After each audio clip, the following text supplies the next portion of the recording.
ngayon mga pigos. And then statistical audit. One. Ito po ng backup ang Get to bed. shopping down that ceiling po. Maraming salamat ma'am. Okay, so medyo mahaba-haba ang taon-labi ng ating mga teachers at marami nga dito kausap namin talagang hangang-hanga sa ating mga workers na walang pagod nila.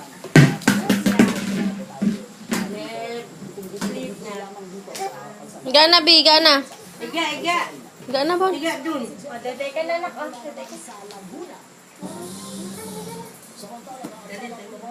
Natanggal talaga niya. Sa Camarines Sur, dahil pa rin sa mga problema sa Pitos Machine. Nagpapatrol si Ryan Chua. Ryan, ano bang mga partikular na aberya ang lapit ng halalan dyan, Ryan? Ako. Gumawa dahil sa sirang memory card, kailangan ng palipala. Kahit talagang ayaw gumawa kahit ronggoy.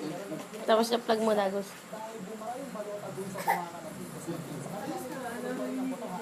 At nangyari itong mga aberya, sure po, kung meron ko lang kandidatong bumoto sana. Maaga pa lang yung sa sa Naga. Mag-aalas 7 na ng Na-plug mo ulit. sa proseso para mabuksan ang Picos Machine. Pero ayaw gumana ng makina. Ay, higa na dapat. Kung mahaba na ang pila sa labas ng kusina, Nawawa ka naman, Bi. sa mga naging Niloloko ka ng sarili mong inaanak ko. at kanyang mga anak. Pero naayos din ang problema at nagsimula nito matapos ang halos isang oras. Sa kanilang presinto, bumara ang balota sa Picos, kaya pinailangan itong i-restart. At itulak ang balota ang ballot box.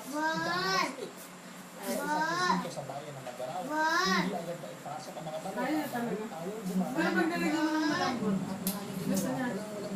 Wala siyang Ang dede ka na garot, Bi. Dede na. palitan ng Picos. Dede na. Sige na, ganun. Halika na. At natakiyaw ang mga botante sa tuwa. Wala, natutuwa rin siya. Ang pantong mananalo ang naglalaban sa pagkagobernador na si Luis Villanueva, apo ng si Miguel at dating Solicitor General Joel Cadiz. Kaya hindi na naglalaban para maging kongresista ng isang distrito na sina Romero at Nelly Villafuerte. Nakaboto rin kayo na si Governor L.A. Villafuerte na tumatakbong kongresista ng isang distrito. Napagod na. At iba pang mga kalahok sa kumiting sa labanan sa politika sa probinsya. Iyak pa.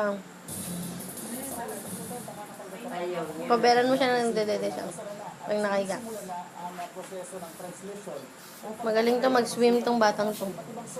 Magaling to mag-swim. dito sa provincial border. Kanina lang ay nag-convene na ang PBOC para sa pagtatabulit ng mga boto sa mga Sipsiputan na ni Mama. sa loob ng dalawa.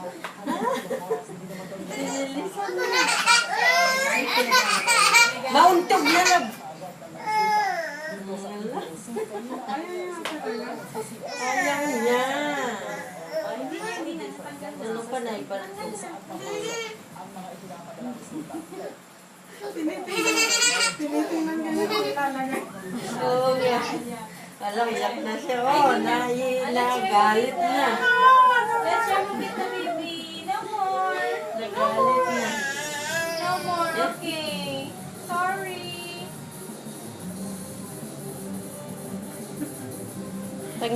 Pag nahiga, ikumot mo. Kumot mo, huwag mo naman kasing kuberan lahat siya. Ikumot mo lang sa paa.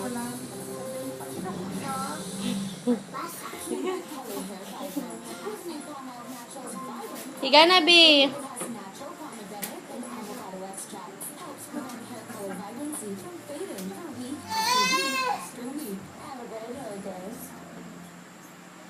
Congratulations, anak. Open your eyes. Ayak. Hindi talaga una ng purpose ng una, ano? Dantay.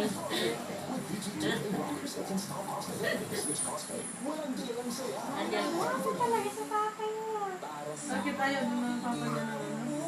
Kapag ka nakakumot ako ng magaspang, ganyan na magaspang, ayaw niyang dumikit, ayaw niyang madikit sa skin niya. Ayaw niya talaga papaurungin niya. Kapag ka naka-bedsheet naman namin yung magaspang, papapalitan talaga